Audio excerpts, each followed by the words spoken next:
Hello, and welcome to today's webinar, Data Privacy and Your Language Service Provider. My name is Becky, and I will be moderating this event.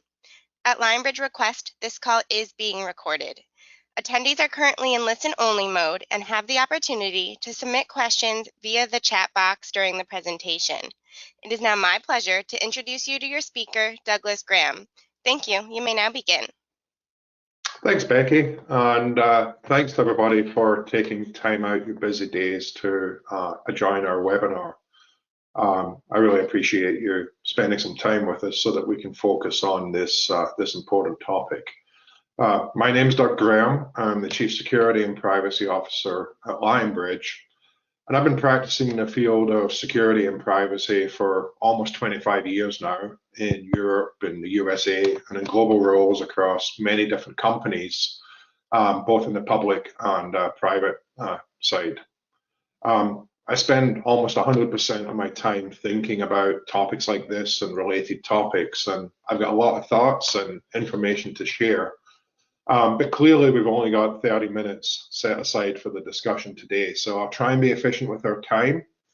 I'll be covering the topic broadly, and I hope to leave you with some practical tips and techniques that you can use when you consider privacy and security implications in your respective areas. Also, I'd like to appreciate that we're talking to a wide range of different companies from different sectors. So I'm focusing on general principles here rather than deep diving into any specific country issues or industry issues as we move forward. So with that said, let's move into the first slide, please, Becky, and we'll get moving here. So the agenda today is really on focusing on creating a lens that we can view some of the principles behind data and privacy protection.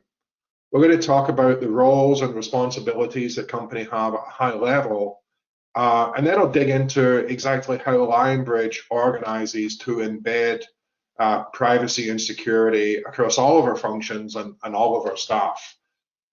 Truly, it's important that we see security and privacy as a team effort, and beyond just Lionbridge and our own staff, a partnership with our customers in this regard is crucial, especially in areas where we are processing data on behalf of our customers.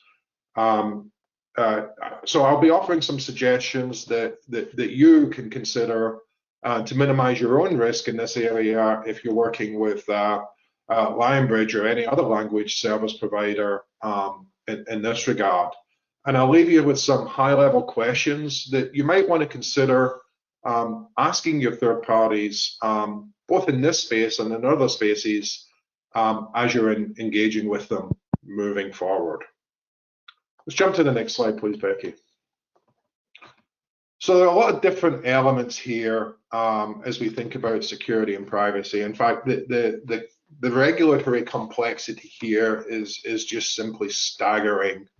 And it's getting more complex as more countries and more states continue to create new legislation and refine their regulations in this area.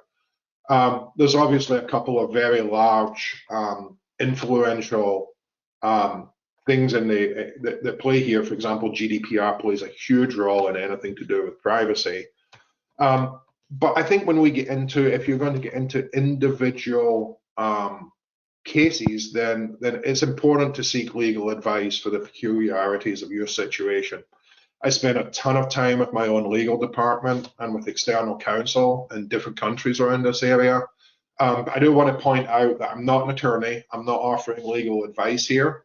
I'm actually a practitioner here. So I'm going to be focused on a set of principles and thinking patterns that I find useful to try and simplify some of the complexities and operationalize a set of processes and technologies across a diverse set of businesses and a global footprint to make that effective. Now, there's devil in the details with all of these different things, but as I mentioned, we're a little bit limited with time, so if I generalize, forgive me. But if there are specific questions that we can follow up with later, I'd be quite happy to do that.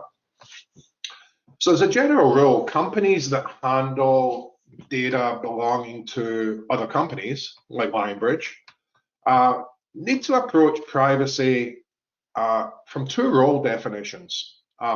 First of all, as a controller of data, and secondly, as a processor of data. Now, clearly there were crossover points, and in almost all instances where we are data controllers, where we collect the data, then we're also processing it for some reason. Otherwise, it's fairly pointless for us to collect that information.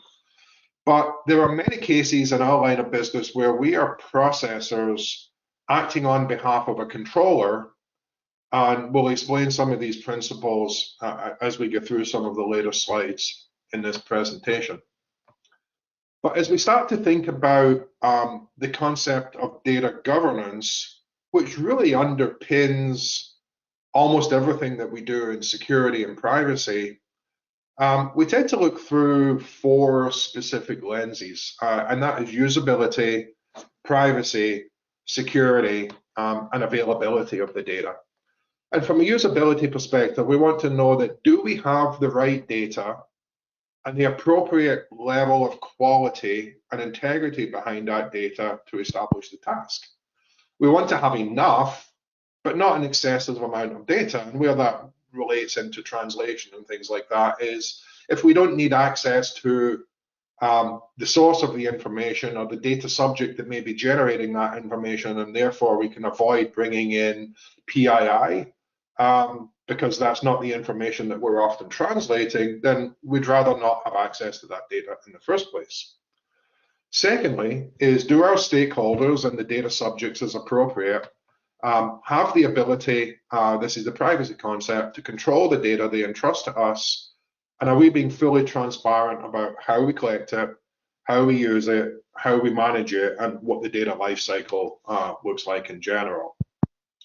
And then third, my legacy is a security guy. Security is my strongest background, but do we have the appropriate organizational and technical controls in place to secure the confidentiality and the integrity of the data? I'll come back to availability in a second. But in my view, security really underpins privacy, and confidentiality underpins privacy as well. And when I talk about organizational and technical controls, clearly we're talking about our cyber controls, but we also need to be very focused on our processes, how we give people access to data, how we manage the flow of data through the organization. So it's not just a case of being good at security and then I'm good and I've got all my privacy problems managed. There are a lot of different areas to think about in the interaction. And then lastly, the concept of availability is that information available for our use when we need it? And can we get access to that data when we need to support our obligations under contracts, or our obligations to data subjects to be able to inform them of data that we have relating to them under the principles covered in there. So we think about these as four principles, or pillars, if you will, that underline this holistic data governance program and approach. And that's how we get to the security, availability, and privacy. And they all work in unison to be effective. They're all tightly linked, and we try and think of that as a whole system. Next slide, please, Becky. So let's zoom into the concepts a little bit. As an LSP, what does that mean, and what does it look like? Well, let's start off as a data processor. Our focus is really on translating, transforming the data you give us. Now, we get a few services such as over-the-phone interpretation, where we're not getting data payloads from the customers, right? We're routing voice to an interpreter. But the majority of our use cases that we have is customers are giving us data, and we are transforming it, translating it, localizing it, and turning it around and delivering back the localized content from there. In a small subset of these cases, we may have exposure to private information as part of that process. Although I think in a lot of cases, data that's being localized isn't necessarily going to be a name or an email address, because in most cases, a lot of private information and the nature of it doesn't actually change as it moves from language to language. So, for example, the content, as soon as it doesn't relate to a natural person and can be identified to a natural person, and let's say, for example, if we were making a translation of a medical condition, if that medical condition didn't relate to any natural person and we had no way of relating to it, it's just translation of a medical condition, as long as it's not relating to a single person, talking in generalities there. But the majority of our cases have us focusing on generic data, but where we do handle PII, and we do in some cases, this is where I think of our company in the more traditional and legal sense as a data processor in the truest sense of that definition. That's when we are processing data on your behalf as the data controller. We're going to make assumptions under that, and generally we talk about that in our contract language, that you've got the authority as a controller to appoint us to act on your behalf as the processor, and that we are meeting your obligations as a controller in that regard. Now, of course, we manage and control data about our customers, our employees, our community of translators. And in that regard, we're a data controller as well. So we have to focus on our obligations from the data controller perspective. But we tend to think of these two things in two slightly different mind models, because acting as a processor is somewhat different than acting as a controller as well.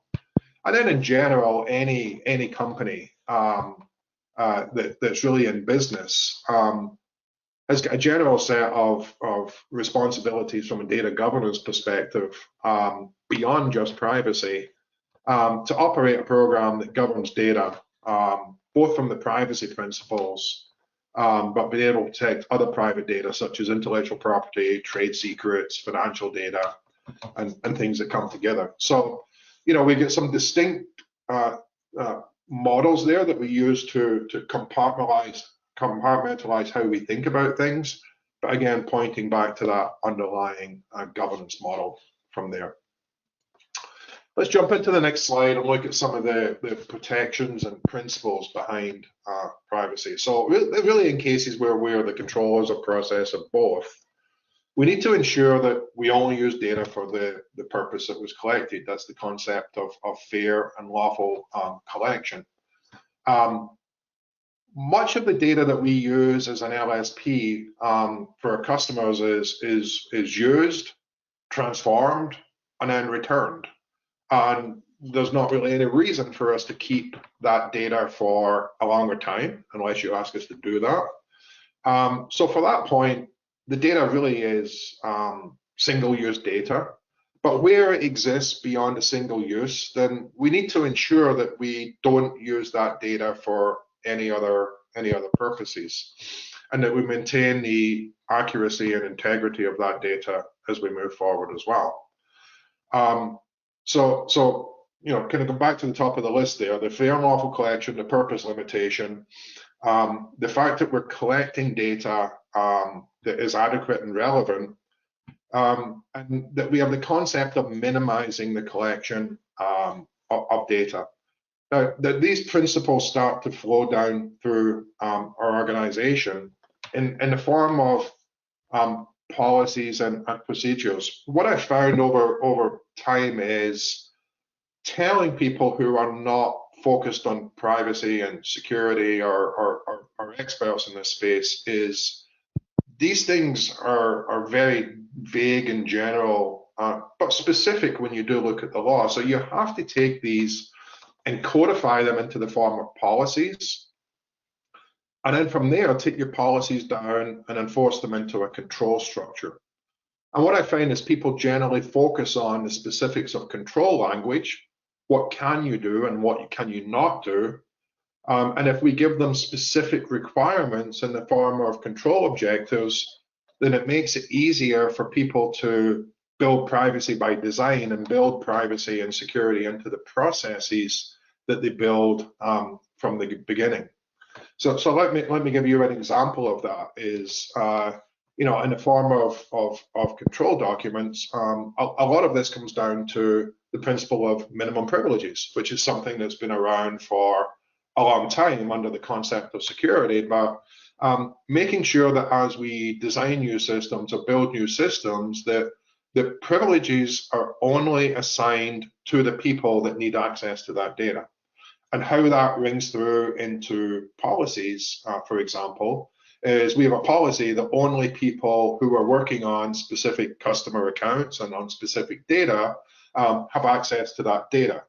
So the point of that is we're only using that information and only granting people access to that information that need to have access for it. So you can see that relates down from a principle down to a policy and then down to control language for that.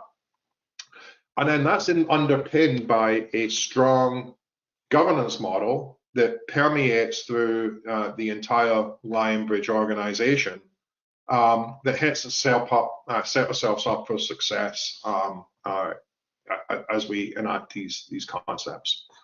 Next slide, please, Becky. So I think practically speaking, I've alluded to some of these models of what we do, right? We create information, we transform. I focused a lot on transform as well, but one of the other things that we do for customers is we create content such as data sets for AI, and that can often include us collecting information as well. So we have to think about these processes, not just in data we receive, but data that we create as well.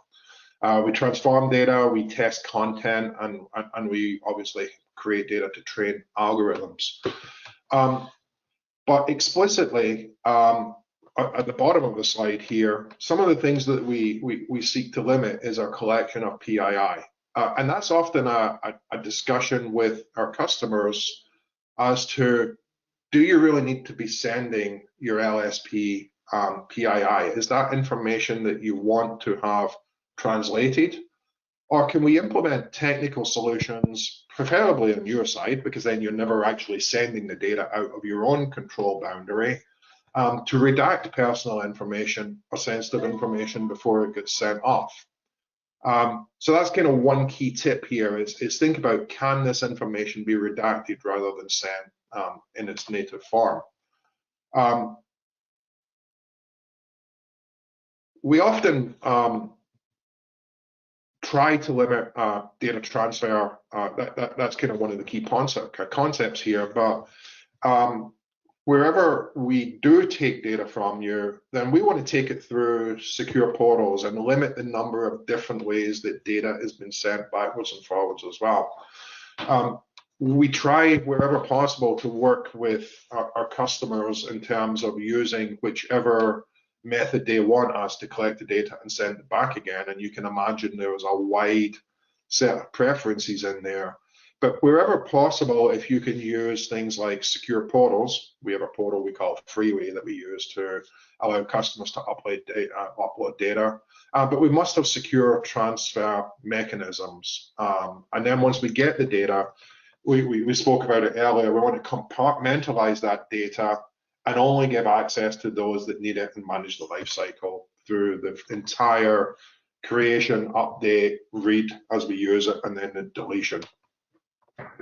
When we pair these out into practical controls, it's easy to see that taking these concepts and then building them into our workflow is what gives us the concept of security and privacy design. We're thinking about it from the entire workflow process rather than thinking about how do we add this on later. And that's one of the key aspects of how privacy needs to be performed to be effective.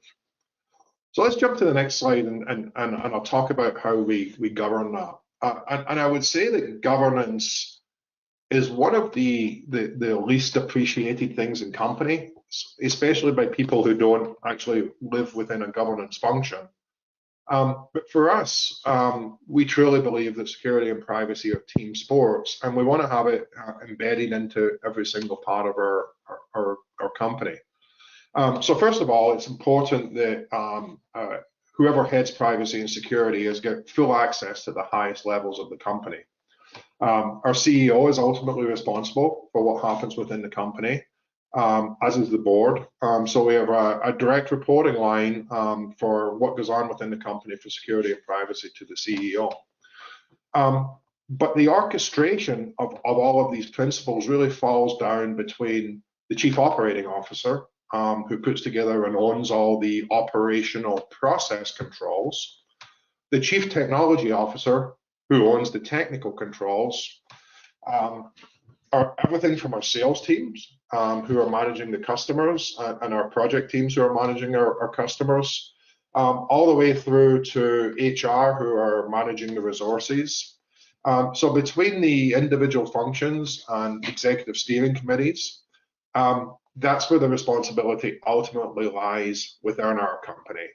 And my role as the Chief Security and Privacy Officer is to help to coordinate that information and make sure that they understand their responsibilities and their team's responsibilities in this regard. We formally bring that together in a governance council. A governance council focuses both on security and privacy issues. And then within my team, I have individuals who are 100% focused on privacy. And I work with data protection officers in the different countries, such as Germany and Switzerland, and other regions where we need to have in-country data protection officers to make sure that we're complying with country laws.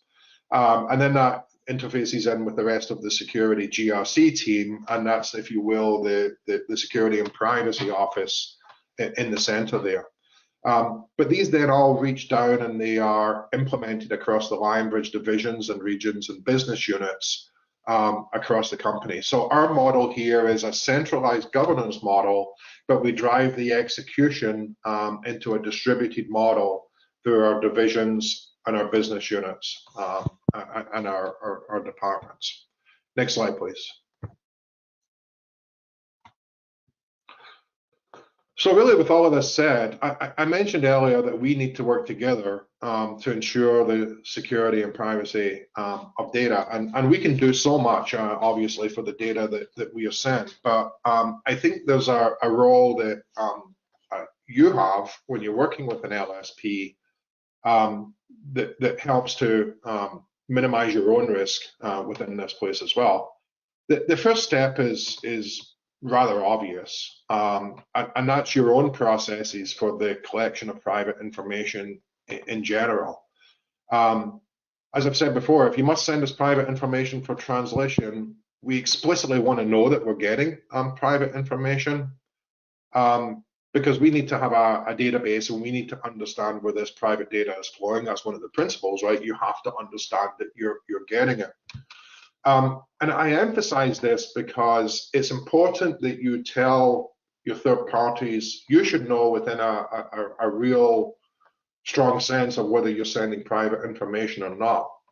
And there's a trend now in the industry to treat everything as it might be private, or treat things as, well, we might send private information, but to be honest, that's a little bit of a step back of what we're trying to accomplish here, because we should all know specifically where private information is involved. So we try to avoid cases where we're generalizing on it might be private or maybe it will be private, and we really want to know where the private information is and whether we can explicitly identify it.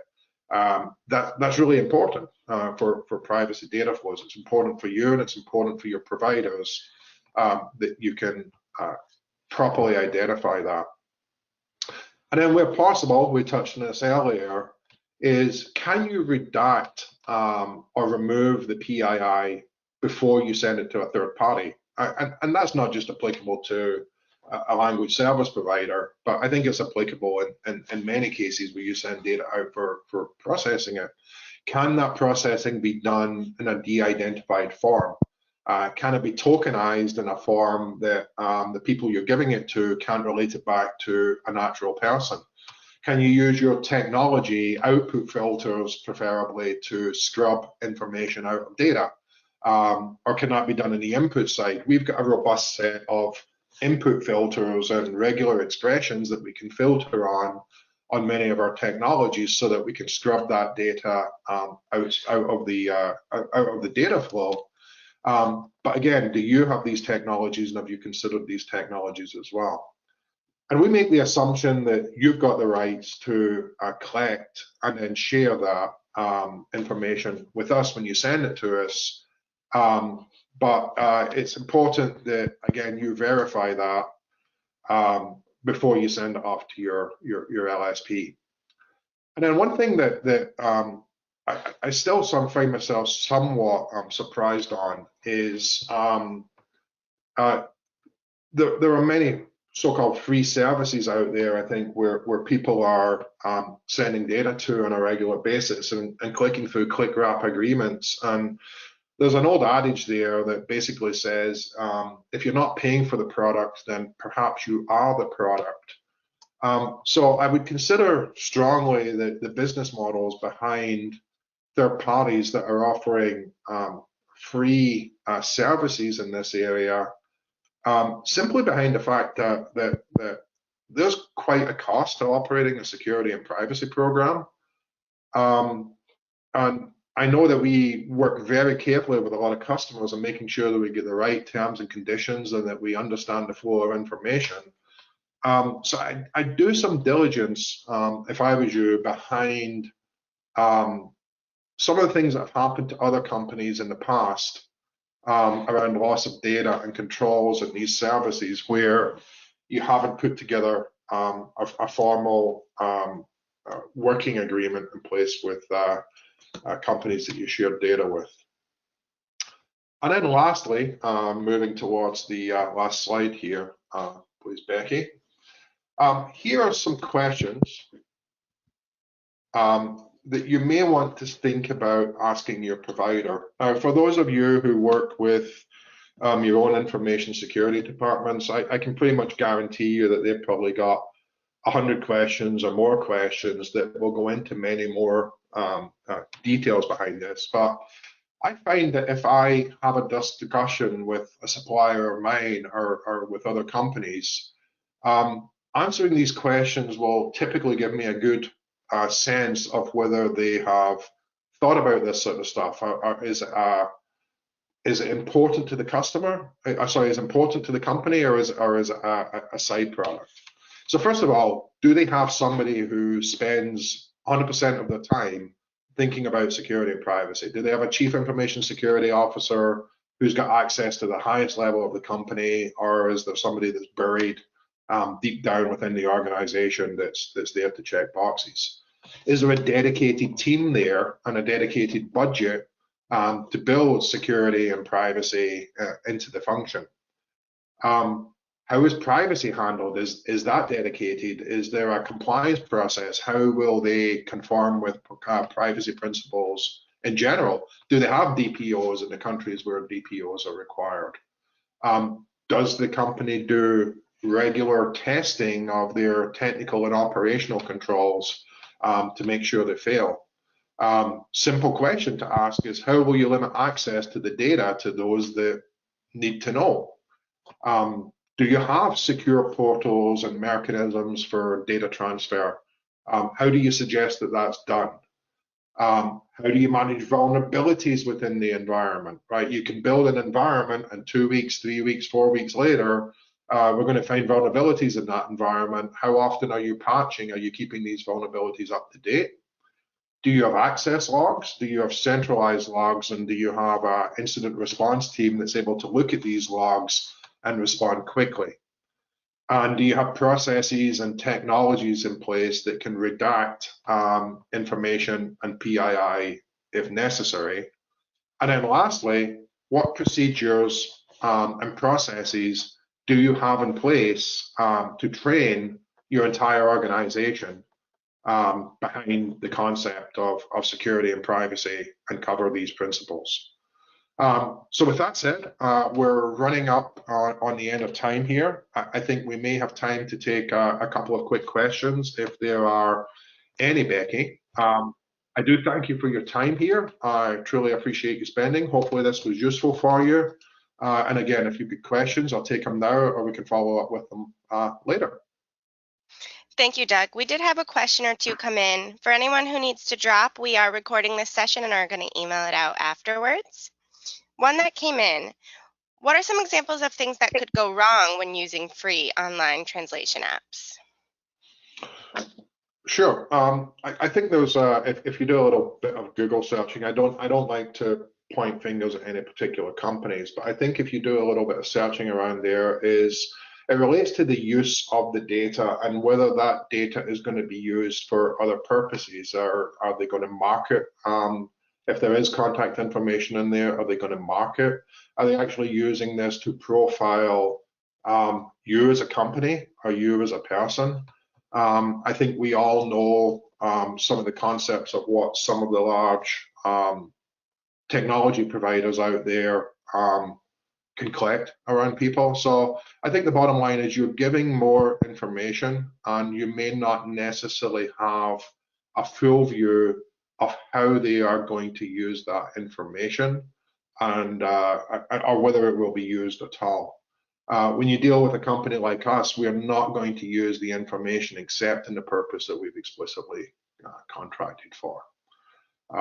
So I think there's some examples behind that with, if you look around some information for a free translation application that was being used in China, for example, I would look around that without getting into too many specifics with you. Thank you. And we'll take one more today. Can you recommend the best way to send PII information if need be? Yeah, definitely you want to have this, you want the data to be encrypted before it's sent and you want it to be encrypted where it's landing. I would almost always use this through some kind of secure portal rather than using another third party. So a good way of doing that, for example, is by logging in directly to the customer's portal or to the provider's portal and loading that information through a portal into a point where they can manage it from there. I would certainly, although it can be done securely with encryption, but it's not the sort of stuff that you probably just want to be emailing around. And again, I've got no specific issues with companies like Box and Dropbox and things like that, but just consider that you're adding complexity if you add more third parties into the sharing mechanism. So wherever possible, I would say make that a direct transfer between you and whoever's processing the information. Make sure it's encrypted and make sure there's a record of the transaction and eliminate any third party that's in the middle of that. Great, thank you. This will conclude our webinar for today. Appreciate everyone for joining today. Have a great rest of your day. Thank you all.